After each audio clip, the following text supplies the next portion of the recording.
Selanjutnya ini ada temuan dari Bapak Dirov, Pak Alvin. Mohon langsung disampaikan, Pak. Nggak ada vouchernya habis ya? Terima kasih. Ini terakhir atau masih ada? Oke, terima kasih teman-teman atas semua masukannya, positif, negatif, semuanya mudah-mudahan menjadi catatan untuk bagaimana kita ke depan harus lebih baik. Ya, saya kira ini menunjukkan semangat luar biasa dari teman-teman atas perhatiannya terhadap pabrik kita. Kalau minggu lalu di BTG ketemu 250, sekarang 260, luar biasa. Mudah-mudahan ini benar-benar akan merubah culture kita untuk ke depan supaya lebih baik lagi. Teman-teman sekalian, saya coba ini nomor 1 ya. Ini di sini gambar nomor 1 itu di situ ada beberapa papan bicara. Salah satunya ada dilarang melintasi di bawah mil sedang beroperasi. Ya, di situ tadi kami melihat ada beberapa orang lalu lalang sebelum ditutup polis line ya. Itu kelihatan sekali ya, mudah-mudahan mungkin saya nggak tahu apakah ini sudah burem tidak kebaca gitu ya. Ya, sehingga atau kurang besar. Ya, barangkali ini juga menjadi pemikiran. Kalau next Mas, coba gambar berikutnya. Nah, kalau lihat tulis gambar yang ini, kelihatannya papan bicaranya ada gitu ya. Positifnya ada, tapi negatifnya sudah tidak dibaca, tidak bisa dibaca. Apa itu tulisannya? Sudah tidak bisa dibaca, artinya ini tidak menjadi papan bicara yang tidak bermanfaat gitu ya. Saya kira mungkin teman-teman tolong ini menjadi perhatian untuk selalu pembersihan tidak hanya sekedar di dinding, di lantai, tapi tulisan-tulisan penting begini seharusnya bisa sangat jelas terbaca gitu ya. Terus next Mas. Nah ini tadi berkaitan dengan yang pertama tadi, dilarang melintas di bawah mil sedang beroperasi. Sekarang di sini ada drum, ini memang drum tampungan mungkin ya. Drum tampungan tapi posisinya ada di bawah mil. Apakah memang layak kita menempatkan drum ini di sini gitu ya? Artinya seseorang pekerja kita mungkin akan lalu lalang mengurus drum ini dalam kondisi mil bekerja. Kalau memang nanti bekerjanya setelah mil berhenti tidak beroperasi, silakan. Tapi tulis di situ Pak. Aturan mainnya apa di situ? Anda boleh bekerja di situ manakala ini tidak sedang bekerja. Jadi saya kira perlu tulisan di situ mungkin yang lebih besar, mungkin ada Pak Suryadi ya.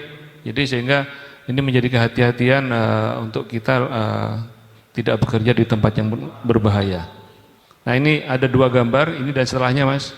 Nah ini ada 2 tempat, di sini adalah tadi apa namanya nih? Ini tempat bucket ya, bucket outlet. Bucket elevator ya. Saya tadi tidak turun teman-teman ke bawah, tidak turun ke situ. Saya coba tengok dari atas. Karena kalau kita tengok dari atas ini tebunya mungkin lebih tebal daripada tangganya itu sendiri. Ini harus menjadi perhatian ya. Karena kalau aturan yang baru Pak Suryadi harusnya ini menjadi tempat convenience space ya. Di situ banyak debu, saya kira orang di sini bisa melakukan pekerjaan yang berbahaya. Manakala orang turun ke dalam situ, mata mungkin kena terpapar debu dan macam-macam. Ini orang bisa jatuh di situ Pak. Ya, dan konon debunya juga tidak dingin ya. Temperaturnya di 100-an ya, 100 derajat Celcius, dan ini saya kira cukup berbahaya. Mungkin yang pertama bagaimana kita bisa membersihkan ini secara berkala dengan lebih baik. Itu yang pertama. Yang kedua, ini sama sekali tidak ada papan bicaranya Pak Suryadi. Aturan main apa yang harus ditetapkan ketika orang harus turun ke sini? Itu jalankan sesuai prosedur, kita bekerja di conference space yang kita sudah tetapkan ya aturannya ya. Terus lagi next Pak. Next lagi. Habis. Oh ini ada di gambar saya, ini ada rek kabel ya, yang kabelnya sungguh, ini Pak Bakri, kabelnya sudah nggak tahu nih namanya juga, kabelnya sudah nggak ada satu persatu. Ini kalau ngurut kira-kira juga nggak jelas gimana cara nyarinya kabel ini, kalau ada sesuatu gitu ya. Yang kedua, di sini banyak tumpukan semen, mungkin semen basah juga, dan di bawahnya ada unit outdoornya AC.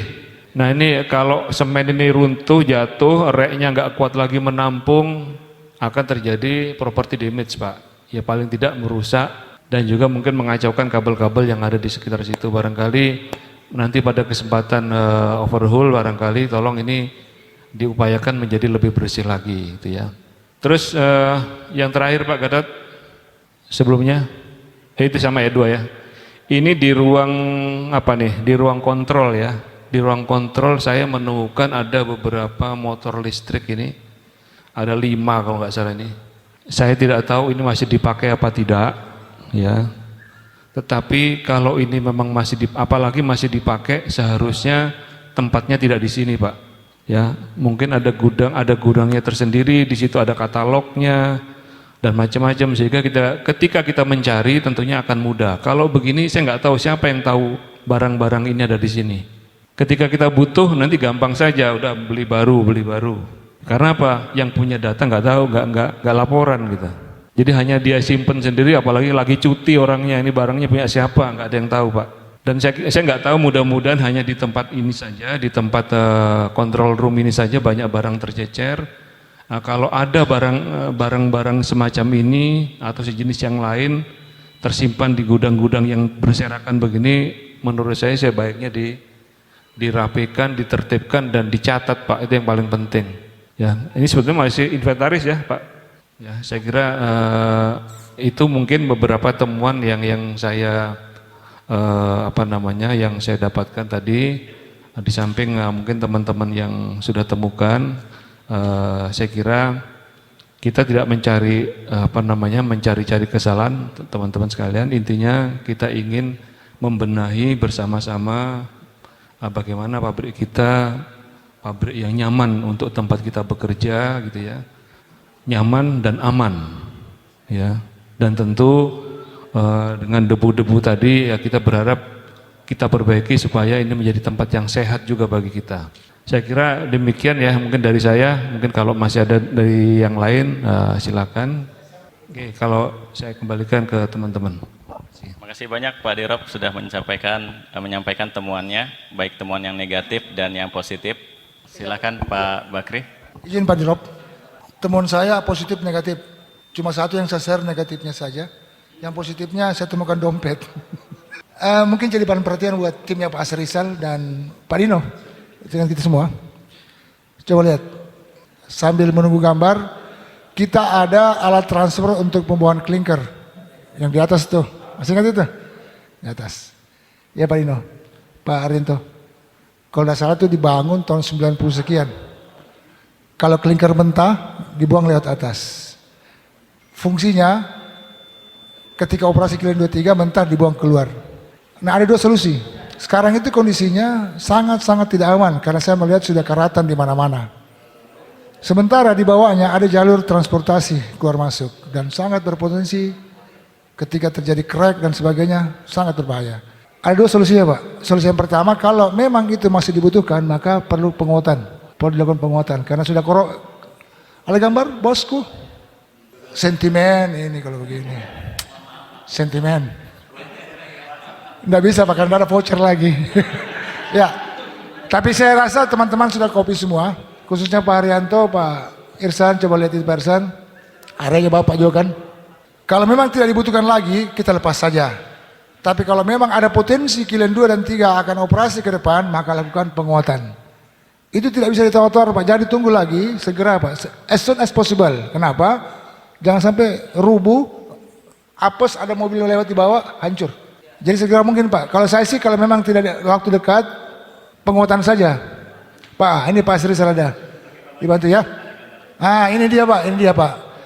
Ini menurut pengamatan saya ketika saya naik tadi di atas, ini sudah keropos semua deh, sudah keropos. Mulai dari keluar dari finish mill sampai di ujung. Nah di bawah, izin berdiri Pak. Di bawahnya ini ada jalur transport, ada jalur transport. Tadi saya temukan dompet di sini, itu positifnya. Sini jalur transport, ini sudah keropos sekali Pak. Ini terbangun tahun 94 atau 96 lah. Ini nih, saya yakin ini. Kalau memang Kilian 23 masih akan potensi untuk dioperasikan, kita pertahankan. Solusinya adalah pasang support. Tapi kalau Kilian 23 memang sudah tidur panjang, lepas saja. Kita timbang. Nah, kalau memang itu sampai sekarang kan belum ada keputusan, saran saya segera perkuat Pak Asrisal. Oke, apapun dia Pak, Bapak coba lihat. Ini sini sangat potensi berisiko Pak. Mobil keluar masuk sini Pak. Kalau ini rubuh Pak, selesai. Betul. Sangat, memang paling gampang itu membongkar daripada membangun. Setuju? Membongkar itu paling gampang bos. Kalau membangun susah. Nah, tapi mesti kita pastikan apakah Kilian 23 kita ini memang sama sekali tidak ada operasi lagi. Sampai sekarang kan belum bisa dijawab. Sehingga kalau kita bongkar ini, terus tiba-tiba ada keputusan dari jalankan Kilian 23, apa nih? Jadi saran saya perkuat dulu lah. Karena sampai sekarang kan belum ada keputusan. Jangan sampai seperti BTG tiba-tiba disuruh operasi juga. Nah itu kan belum ada keputusan dari manajemen. Makasih. Ada voucher? Baik, terima kasih atas penyampaiannya, temuannya. Nanti akan ditindaklanjuti oleh manajemen lini di unit kerja yang terkait. Nanti dari pihak TP Advisor maupun unit K3 akan monitoring. Nanti unit kerja manajemen lini akan coba nanti prioritaskan mana yang urgent dan genting, itu yang prioritas nomor 1 dan mudah-mudahan bisa segera diselesaikan dari 264 tersebut.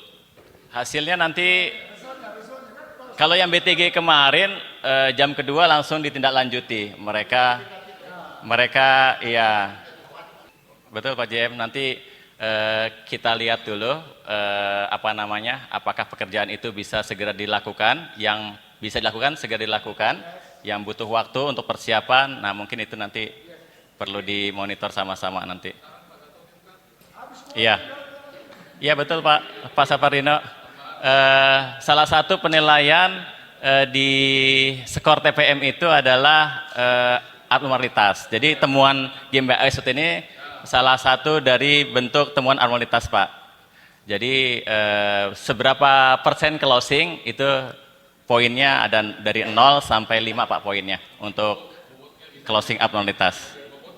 Insya Allah bulan Maret kita akan Insya Allah bulan Maret sebelum Ramadan tiba kita akan sama-sama lakukan GmbH ISOT bersama top manajemen di Tonasa 5. Overhaul ini sangat baik sekali Pak, nanti kita akan undang juga rekan-rekan yang terlibat. Iya, terbatas, maksudnya Pak, kan ini kan contohnya pekerjaan tuh biasanya ada 500 ke atas pekerjaan Pak, begitu.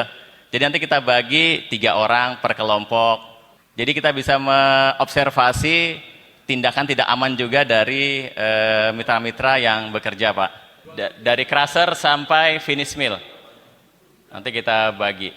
Ya, tergantung silonya. Kalau silonya habis juga, mereka juga ambil kesempatan untuk overhaul packer. Ada penguatan lagi Pak Dirops? Cukup ya. Baik, terima kasih banyak Pak Dirops, Pak Alvin, Pak Fasilitator. Nanti kami share Pak, kami share di grup nanti, seperti yang sudah di follow up, Pak Suryadi juga sudah share yang sudah di follow up teman-teman. Terima kasih juga Pak Dokter dari unit STMC yang sudah menunjang kami kegiatan untuk standby di ambulans Pak. Demikian Pak, GmbH ISOT bersama top manajemen di Tonasa 23. Atas partisipasinya kami segenap panitia SOT mengucapkan terima kasih banyak. Dari kami, Assalamualaikum warahmatullahi wabarakatuh.